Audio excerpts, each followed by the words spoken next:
Hey everybody. I guess as you could tell or not tell, I was at a car show today, probably the biggest one we have in Las Cruces. I guess we had maybe 100 cars or so, and had a lot of fun out there. Met a lot of people. We didn't win any awards, but I didn't expect to because there was a lot of nice cars there. Um, but I did let a lot of little kids sit in the car and try and get them interested in doing something besides stare at a telephone. So, anyway, we're going to do update 58 today, and it's just going to be some things that I haven't gotten a lot done lately, but I have got a little poquito bit done lately.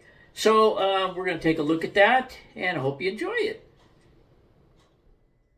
Okay, everybody, this is going to be a really short video this week because I haven't done nothing but work on other things. But I have a situation out there in the garage, and maybe I'll take a video of that after I get this accomplished. But where I had to get the the two tracks that the sanding facility was going to be in closer together.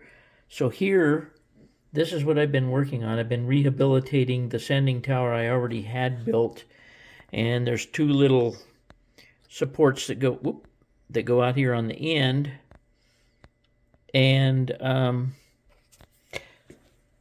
anyway, I had to get it that correct distance apart. And if I can sit down here, hold on. You can see that they need to be that far apart for the locomotives to clear the draping sanding hoses. So I had to get them exactly that far apart, which with Unitrack is not easy. So there's a place out there, and I'll show it to you later, where I have this number 4, and this lead goes down into the engine house. And then it goes up this way, and then there's not a turnout here, but this goes to the steam facility. So what I'm trying to do is I needed to shorten up this turnout to bring these two tracks closer together like so. So what I did is you can see how much I cut this one back. And I'll take it out of there and turn it over for you. Unfortunately, I don't have another number 4 to show you. This one here, you may be able to see right there, the cut line that goes across there, just behind where the joiners attach. And then if you look really, really close, if I can get my finger back in there, right there on that tie, I had to put some black super glue on it. In fact, it looks like the nubbin is missing off that holds the rail there. But anyway, I broke those off in the process of cutting the track off back here. But that came together pretty nicely. And these tracks are right together at the bottom of the road bed, which gives me clearance this way. So I think that problem is solved. And like I say, I'll take a picture where this is going to go. And let me disconnect this and turn it over for you. Okay, if you're very, very careful at cutting, you can get them to join up like that. And then I glued them with liquid cement. As a matter of fact, this Bondini. And it was probably sufficient, but I went ahead and put a little bit of the black super glue in there just to keep it in. Then I cut the rails off even with the ends there. And if we move down here, you can see how I cut, maybe you can see how I cut a V in here. And then I just cut across this way, just like I did here, well, just like I did down, if I can get my finger, here, I cut it even with where the joiners connect, as you can maybe kind of see there. And then I just cut back on the turnout until I could fit that up against there without losing any integrity on the other side. And as you saw, I can hook a piece of straight track right in there. Hang on a second. Like so, and then when I ballast it, you'll never know the difference. And then I put a couple of pieces of small track in here, and I could even use a couple of smaller pieces of track to give this some flexibility in and out to match up with the piece that's going to be going straight. But anyways, these are the stupid things I've been doing, fixing this dumb thing up. It had one of the arms was broken off it, so I had to open a whole new kit to get one of these arms right here. And if I have a problem with them breaking again, I'm going to make 2 of those out of brass rod. But I didn't get that ambitious yet until I find out if they're going to survive. But I'll show you where this goes when I go out there. I also built the sand drying box that goes with this, and that'll go on one side of the track. And then you've already seen the railings, the other part of these railings that go out there. Anyway, it's kind of hard to explain while it's sitting here, but I'll show you when I get out there.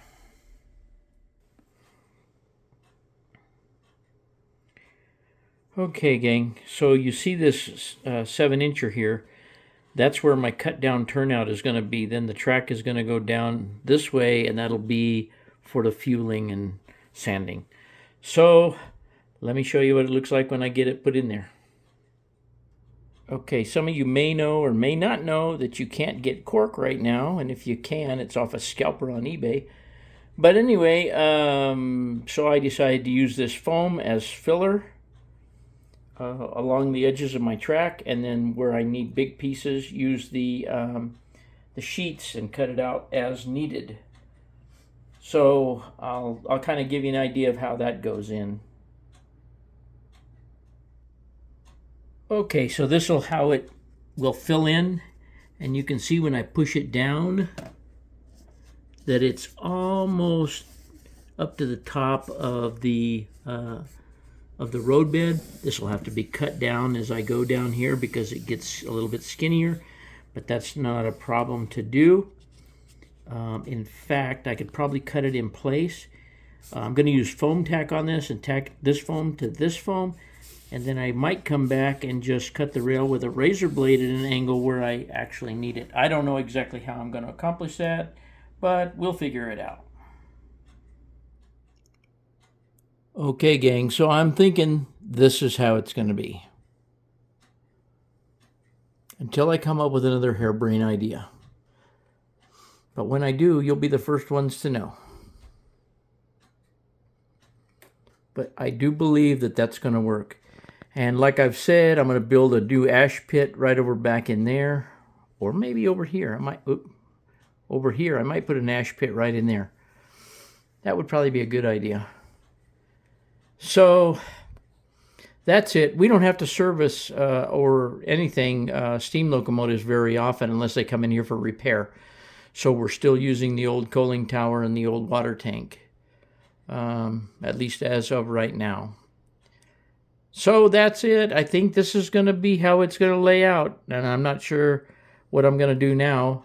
I'm going to show you one more thing over here before I go today. By the way, I hate trying to point with this. If you have or have not built one of those sanding towers, the only thing I can recommend is when you build it, and I haven't painted that yet, but build it, put it on the layout, and stay the hell away from it because it is the most fragile thing there is. There's some more parts that go to it as well, and let me show you those real quick before I go.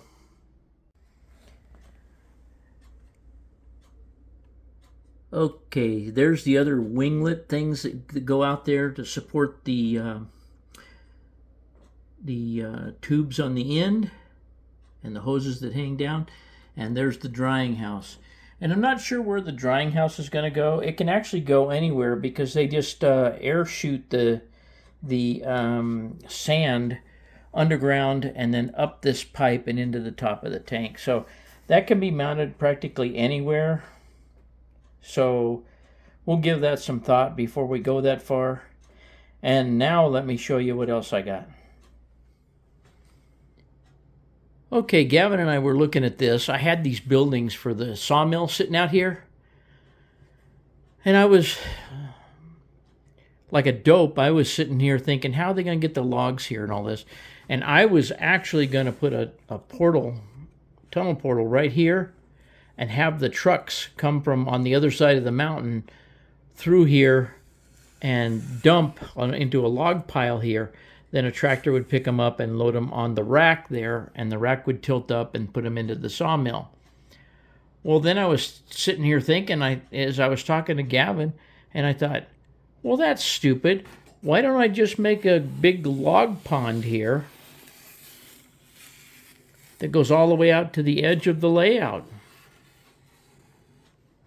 And then put logs in the log pond. They come from off the layout over here somewhere. And the tractor could still pick them up out of the log pond, put them on the rack, and put them in. So that's how we're going to do it here, I believe, because I think that would make more sense and it would look cool. They do receive logs from other areas, but some of their logs are floated in, some of their logs are driven in. So, but the track could go right down in here. So that would work for me. And the sawmill takes it into the building, and the outgoing products come out of the building. The burner's on the other side. And that's it, I think. I mean, there's any number of ways of doing this, but we'll see. In fact, I've thought about putting the burner back here